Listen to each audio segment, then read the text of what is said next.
Navbatdagi savol: ayol, qizlar va erkaklar aralash universitetda yoki shu kabi joyda o'qishi va ishlashi joizmi? O'zi aslida savol shu shaklda bo'lishi kerak. Birinchi o'rinda, bugungi kunimizda ayollar muxtalot bo'lgan, aralash bo'lgan universitetlarda o'qisa bo'ladimi, yo'qmi? Bu birinchi savolimiz. Savoldan olingan narsa. Bugungi kunimizda qizlar, ayollar, erkaklar va ayollar aralash bo'lgan universitetlarda o'qishlarda o'qisa bo'ladimi? Ikkinchisi, agar ota o'zini farzandini shunday o'qishga kirgizadigan bo'lsa, oxirigacha ta'minot qilishlik lozimmi, lozim emasmi? Birinchi savolga keladigan bo'lsak, birinchi savolda xosatan bu haqda biz arab ulamolarini fatavolarini o'qiganmiz, ustozlardan, shayxlardan eshitganmiz. Faqatgina o'shani o'ziga cheklanamiz. Qiz bolani yoki erga tekkan bo'lsa ham, erkaklar bilan ayollar aralash bo'ladigan universitetda o'qitishlik harom. Qizlarni, ayollarni erkaklar bilan ayollar aralash bo'lib o'qiydigan universitetlarda o'qishlikni harom deydigan. Bu haqda ruxsat bergan ulamolarning fatavosini eshitmadim men. Ibn Boz rahmatullohi alayhi bo'lsin, Ibn Usaymi rahmatullohi alayhi, Solih al-Fawzan, Sa'dul Haslan, qanaqa ulamolar bo'lishidan qat'iy nazar, ayollar bilan erkaklar aralash bo'lib o'qiydigan bo'lsa, bu narsani harom deb aytishgan. Endi ma'lum bir zaruratlar bo'lishligi mumkin, voqiatul aynlar bo'lsin, maxsus bir holatlar, men bu haqda aytmayapman. Umumiy bir shaklda aytyapmiz. Umumiy shaklda. Xohlagan kishi Google ga kirib turib, mana shunday universitetlarda o'qishligini shariatdagi hukmi deb arabchasiga yozadigan bo'lsa, fatavolar kelib chiqadi. Endi ba'zi bir salla kiyib olgan Alloh subhanahu va taoloning diniga qarshi bo'lgan dinni dushmanlariga o'xshagan kishilar bor, ruxsat bergan ular. Ayni shaklda men imomdan qanday eshitgan bo'lsam, o'sha shaklda aytayapman. Ayni shaklda. Shu jumani xutbasida shayx bor edi, Shayx Firos degan. U kishi aytganki, ba'zi salla kiyib olgan Allohning dushmanlari borki, ular mana shunga o'xshash o'rinlarda o'qishlikka ruxsat beryapti. Bu fitnadan boshqa narsa emas degan. Mana kechagi kuni ana Nurda juma o'qilinadi. Alloh subhanahu va taoloning bir nimasi bilan borib qoluvdik. Ayni shaklda aytayapti. Ya'ni bugungi kunda jamiyatni eng katta buzganlar ayollarni tashqariga olib chiqqan kimsalar deyapti. Bugungi kunda jamiyatni buzganlar eng kattasi ayollarni tashqariga olib chiqqanlar. G'arb nima bilan kelyapti o'zi? G'arb kelayotgan bo'lsa, ayol kishi uyda dedi behuda o'tirib qoladimi deydi. Endi ba'zi bir erkaklar ayollarni qarovsiz tashlab qo'ygan bo'lsa, ularga bir misol uchun qaramayotgan bo'lsa, bu islomda ayb emas bu. Bu o'sha odamlarda aybi. Islomda bunaqa emas. Hattoki islomiy jamiyatda ayol kishi uyida bolalariga qaraganligi uchun baytul moldan pul ajratiladi. Bugungi kundagi $200, $100 emas. Qarang, tarixga qaraydigan bo'lsangiz, misol uchun ba'zan bitta ayolga ajratilgan pulda 1 yillik pulda $100,000, $150,000 pul ajratgan. Hisoblaydigan bo'lsangiz, o'zi aslida birinchi bo'lib bolalarning pulini islom shariati chiqarib bergan. Birinchi bo'lib bolalarga pul to'lashlik, ayollarga pul to'lashlik Umar ibn Hattob radhiyallohu anhu chiqarib bergan. Mabdal Qur'on 3 ta o'qiganlar biladi, qissa bor. Al-Umaru val Ajuz. Umar val Ajuz degan dars bor. Mabdal Qur'on 3 ta Umar bilan bir kampirning qissasi keladi. Mana shu birinchi islomda, nafaqat islomda, balkim dunyoda birinchi bo'lib bolalarning puli ajratilgan hukumatdan Umar ibn Hattob radhiyallohu anhu o'qigan. Endi bugungi kunda fasod qilishlik uchun, bu ayollarni buzishlik uchun mana bu tashqariga olib chiqyapti. Shayx aytayapti xutbada, ayollar o'zi zotan uyida 7/24 365 ishlaydi deydi. 7/24 bilamiz, 365 kun ishlaydi. To'xtovsiz, dam olmasdan o'zbek ayollari oylik olmasdan ishlaydi. Turklar misol uchun talab qilishligi mumkin, lekin biznikilar majjanan bepul ishlaydi. Haqiqatda oyliksiz ishlaydi. Mana bu narsani samarasi tarixga qarasangiz chiqqan. Hozir misol uchun tashqariga chiqib o'qib ishlagan ayollar bizga, jamiyatga nima olib kelib bera oldi? Jamiyatga, islom jamiyatiga o'qib tashqarida psixologi bo'ladimi, boshqasi bo'ladimi, jamiyatda nima olib kelib bera oldi? Nima ko'rsatib bera oldi? Ahmad ibn Hanbal rahmatullohi alayhi onasi uyda o'tirgan, lekin bizga Ahmad ibn Hanbalni olib kelib berdi. Yoki boshqa ulamolarni, Ibrohim Naxayni, Rabi'atul Royni onalari bizga kim olib kelib berdi? Yoki qo'mondonlarni tarixiga qaraydigan bo'lsangiz, Abdulloh ibn Zubayrni kim Abdulloh ibn Zubayr qildi? Onasi qildi. Uyda o'tirib qildi. Ular gрамотный bo'lmagan, ular ziyoli bo'lmagan, ular islomiy bo'lgan. Bizga bugun g'arb olib kelyapti bu narsalar. Tashqarida chiqib ishlashing kerak. To'g'ri, maxsus joylar bor. Misol uchun doyalik. Illoki diplom bo'lishi shart emas buni. Endi zamonamizda endi diplomga muhtoj bo'ldi deyiladigan bo'lsa, mayli, ayollarga maxsus bir o'qish qilib qo'ysa bo'ladi. Yoki ayollarga xos bo'lgan ba'zi bir kasalliklar, bunga maxsus bir o'rinlarda o'qitishligimiz mumkin. Lekin o'zi aslida g'oliban qaranglarda, aksar holatlarda foydasidan ko'ra fasodi ko'p bo'lyapti. Shuning uchun tavsiya qilinmaydi bu narsalar. Islomiy bir narsani berib, agar imkoniyati bor odam bo'lgan bo'lsa, maxsus bir holatlarda, misol arab mamlakatlarida ba'zi bir o'rinlarda ayollar alohida, erkaklar alohida o'qishlar bor. O'sha joyda o'qitilsa bo'ladi. Bo'lmasa, yuqorida aytganimizdek, biz ibodat qilish uchun yaratilganmiz. Biz ibodat qilish uchun yaratilganmiz. Ayol kishini uyda qilishligi mumkin bo'lgan kasblar bilan kasblantirsa bo'ladi. Aytayapman, ba'zi bir holatlar, ba'zi bir o'rinlar istisno. Lekin qarang, o'sha qizingiz nasallallohu alayhi vasallamni sevib qolsa, mana bitta fosiq chiqib aytayapti. Bitta tamomiy fosiq bo'lgan odam. Mana turklarda oxirgi darajada fosiq bo'lgan aytayaptiki, hech qachon erkak kishi bilan ayol kishi do'st bo'lmaydi deyapti. Hali men do'stim deydi-da bu turklarda, misol uchun men do'stim, kankam deydi. Shunga o'xshash gaplarni aytadi. Hech qachon ayol kishi bilan erkak kishi yolg'iz qolganda do'st bo'lmaydi, chunki Rasululloh sollallohu alayhi vasallam ayol kishi bilan erkak kishi, nomahram ayol bilan nomahram erkak kishi bitta joyda qolsa, uchinchisi shayton bo'ladi dedi. Shayton do'sti bo'lgan, shayton sherigi bo'lgan odamlardan yaxshilik chiqmaydi. Bugun g'arb bizga shunaqa ko'rsatyapti-ku, u o'zi buzilib bo'lgan ayollar bo'lganligi uchun shunaqa ko'rsatyapti. Buzilib bo'lgan bolalar, erkaklar bo'lganligi uchun, ular uchun umuman shariatda ahamiyati bo'lmaganligi uchun. Siz agar qizingizni rohatini xohlaydigan bo'lsangiz, qizingizni dunyo va oxiratda baxtli bo'lishini xohlaydigan bo'lsangiz, bunaqa joylarga imkon qadar bermasligimiz kerak bo'ladi.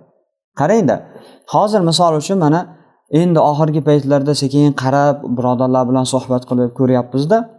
Mana bu Yevropaga chiqib ketganlar, Amerikaga chiqib ketganlar, mana bu pakaleni, bu toifa, bu jil endi samarasini beryapti. Oldin misol uchun bolalari kichkinaligida, yoshligida bular pulni yaxshi topib, zo'r yashab, Amerika zo'r, Yevropa zo'r, boshqa joy zo'r deb yurilgan edi. Qaranglar, har bitta gapimizda zaruratdan borishga boshqa joyi bo'lmagan kishilar istisno qilinadi bular. Bular doim istisno qilinadi. Biz umumiy qilib gapiryapmiz. Endi mana shu insonlarda aksar birodarlar bilan mana gaplashilyapti bugungi kunda. Yurilgan, ertalab ishga chiqib ketadi, kechqurun keladi. Qanchasini qizi nasallallohu alayhi vasallam fohisha bo'lib ketdi. Qanchasini bolasi mulhid bo'lib ketdi. Qanchasi ota-onasini gapini narsa qilmayapti. Qanchasini davlat olib qo'ydi. Davlat olib qo'ysa nima qiladi uni? Nasallallohu alayhi vasallamga gey qiladimi, boshqa narsa qiladimi? Mana endi yetib kelyapti. Yurudi va misol uchun 10 yil oldin, 15 yil oldin yaxshi pul topib zo'r yashayapman deb yurudi. Lekin g'arb bizdan bildirmasdan farzandlarimizni olib qo'ydi. Dinini olib qo'ydi. Shu yerda hujrada yurib, mulhid bo'lgan, ateist bo'lgan qizlar chiqyapti. Ateist bo'lgan ayollar, bolalar chiqyapti. Alloh taologa ishonmayman deyapti. Yo'q, Alloh taolo. Dadam majbur qilganligi uchun namoz o'qiyman deyapti. Kofir bu. 100% murtad bo'lgan kishi. Shu g'arbda ta'siridan bu kelyapti. Biz bilmaymiz, bu sekin bizdan olib qo'yapti. Xuddi o'shanaqa mana bu muxtolat bo'lgan erkaklar bilan ayollar aralash bo'lgan universitetda o'qiydigan qizlar ham xuddi shunaqa dinini yo'qotib qo'yganini bilmay qoladi. Nafaqat qizlar, men faqat qizlarga demayapman, erkaklarga ham ayni shaklda. Ayni shaklda erkaklarga ham. O'shani hisobiga misol uchun nega bugungi kunda aksar insonlarning oilasida kelishmovchilik bo'lardi desa. Misol uchun ba'zi kelishmovchilik, ba'zi bir ajralib ketishlikning sababini aytaman. Biz o'zimiz guvohi bo'lib shu narsani ustida turilgan narsalardan bittasi, bitta bola ayoli shim kiymaganligi uchun ajralib ketdi. Tasavvur qilyapsizmi? Bir kishi ayoli shim kiymaganligi uchun. Nimaga? Chunki ko'chada mana shu shim kiygan ayollarni ko'ryapti, shahvati shuni xohlayapti, nafsi shuni xohlayapti. Biz shim kiyishlikni harom demaymiz. kerak bo'ladigan bo'lsa, o'sha ayol kishi eriga itoat qilib turib, mana shu shimni kiyish kerak uyda ichida. Chunki bu bechara tashqarida mana bu chiroyli ayollarni ko'ryapti. U chiroyli ayollar ham munosabat uchun aytaman, bitta banyaga kirib chiqadigan bo'lsa, xola bo'lib qoladi. Uyingizdagi ayolingiz eng chiroylisi bo'lib qoladi. U shpakilovka qilib olgan.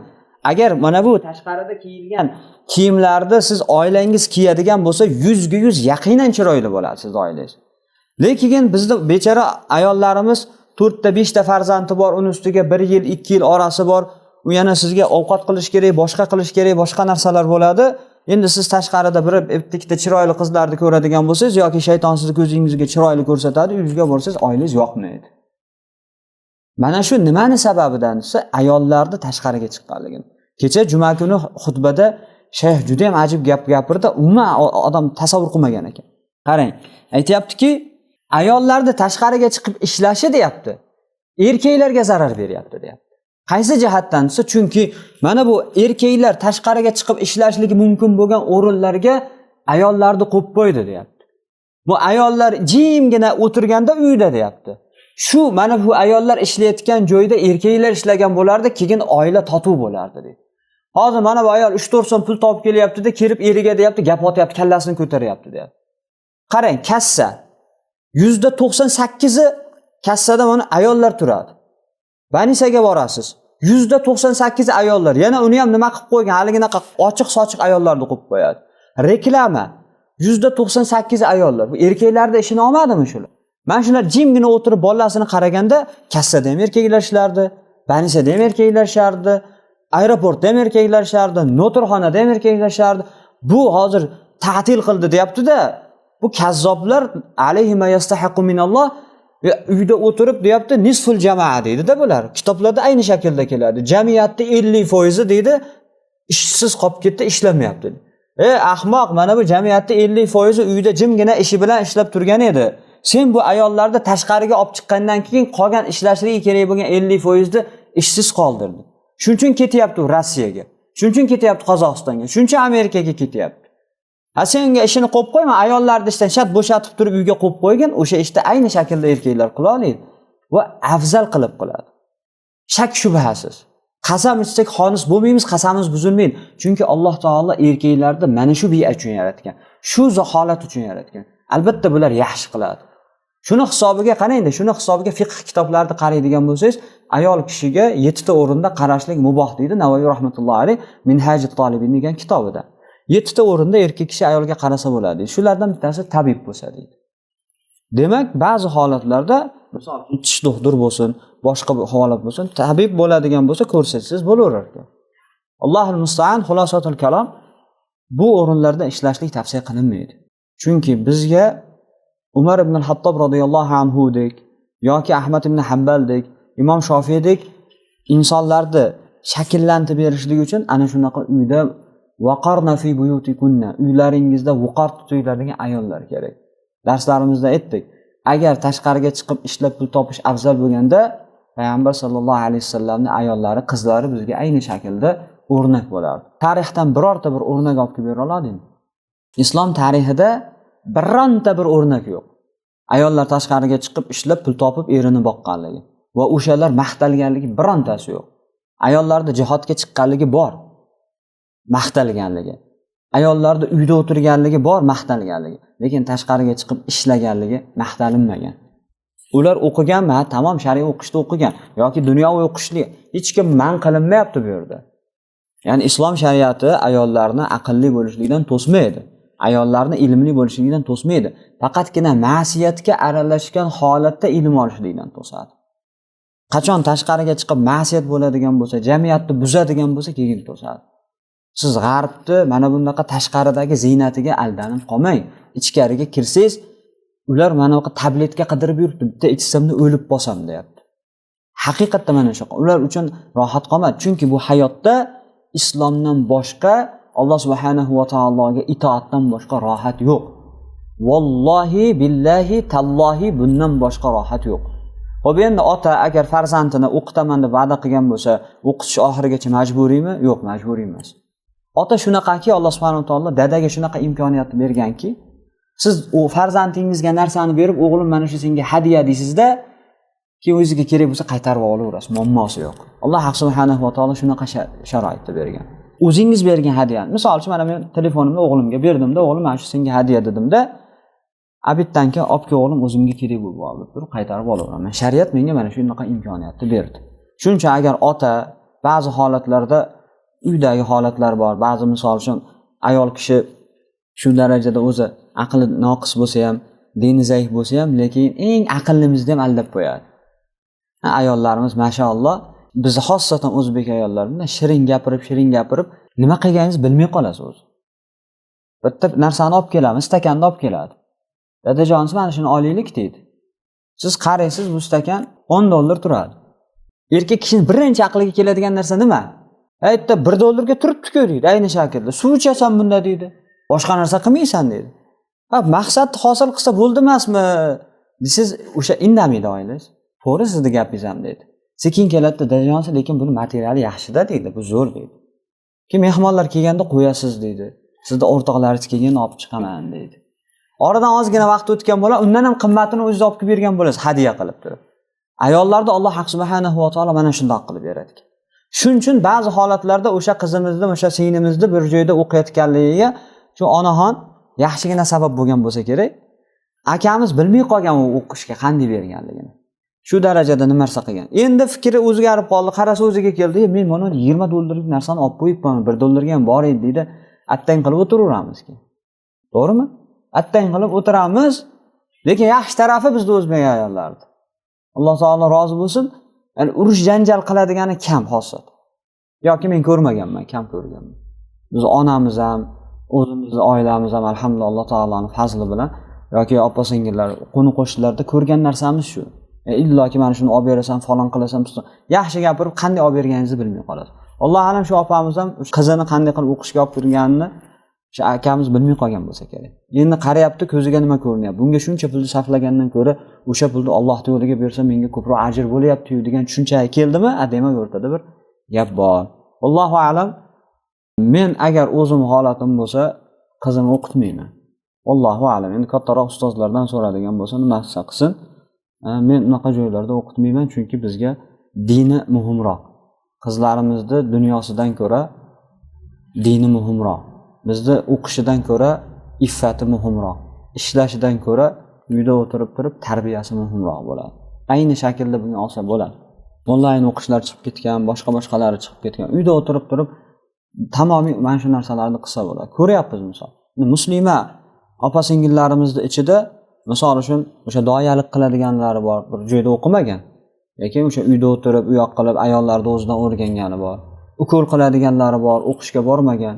Yoki mutaxassislari bor, yoki o'sha bugungi kunda agargi mashhur psixologlari bor. Ilm bilan bo'lgan. Mana shu narsalarni albatta uyda ham olsa bo'ladi.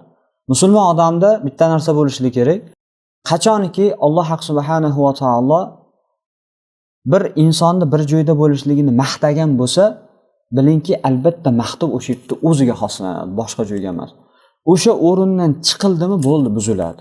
Islom shariatida mana musulmon odamning e'tiqodi shunday bo'lishi kerak. Alloh taolo kimga nimani maqtagan bo'lsa, o'sha fazilatni faqat o'sha yerdan topa olasiz. Shahodatni jihad yerida maqtadimi, siz shahodatni faqatgina jihodda topa olasiz. Royyondan kirishlikni ro'zaga xosladimi, jannatda Royyon eshigidan faqatgina ro'za bilan kirasiz. Sadaqani Alloh subhanahu va taolo gunohlarni o'chiradi dedimi, faqatgina mana shular bilan qilasiz. Mu'minni maqtagan paytda misol uchun eng kuchli mu'min kim deganda g'azabini yenga olgan mu'min dedimi, demak haqiqiysini mana shu yerdan topasiz. Ayollarni faqat uyda o'tirganini maqtadi. Ayollarni ko'chaga chiqmasligini maqtadimi, demak fazilat hammasini mana shu o'rinda topasiz. Allohu taolo a'lam. Ya'ni dokument uchun o'qitar ekanda faqat. Dokument uchun o'qitadimi, boshqasi uchun o'qitadimi, muammosi yo'q. Biz aytayapmiz-ku, bu illoki misol uchun o'sha dokumentni boshqa bir tariqa bilan onlayn o'qishlik bilan ham imkoniyati bor. Agar mana shu yerda turganda bir iqoma uchun bo'ladigan bo'lsa, o'sha maqsad nimaga kelgan? Qarang, hozir misol uchun ba'zan biz maqsadimizni yo'qotib qo'yapmiz-da. Misol inson dunyoga ibodat uchun kelgan, to'g'rimi? Bir odam aytsaki, men dunyoga ibodat uchun kelganman. Lekin ibodat qilishligim uchun oldin men zakot berish uchun pul topishim kerak ekan desa, doim harom bilan mashg'ul bo'lib yursa. Nima degani bu? Ahmoqgarchilikmi? Ba'zi shunaqa holatlarimiz bo'lganda, misol uchun o'qishga kelgan talab ilmlar bo'lyapti, lekin dokumentim bo'lsa o'qolmayman deyapti-da, o'qishga kirib ketyapti-da, o'qimayapti ham o'zi. O'zi Turkiyaga kelishlikdan maqsad shar'iy o'qishni o'rganish. Lekin bu yerda dokumenting bo'lmasa o'qolmaysan ekan deyapti-da, keyin dunyoviy o'qishga kirib ketyapti-da, o'sha bilan mashg'ul bo'lyapti-da, maqsad esdan chiqib ketyapti. Ayni shaklda o'zimizda ham yursa bo'laveradi. Balkim o'zimizda yursa fasod kamroq bo'ladi. Qaysi jihatdan? Chunki ustida ota-onasi bo'ladi, boshqasi bo'ladi, kontrolda bo'ladi. Vallohu ta'ala a'lam.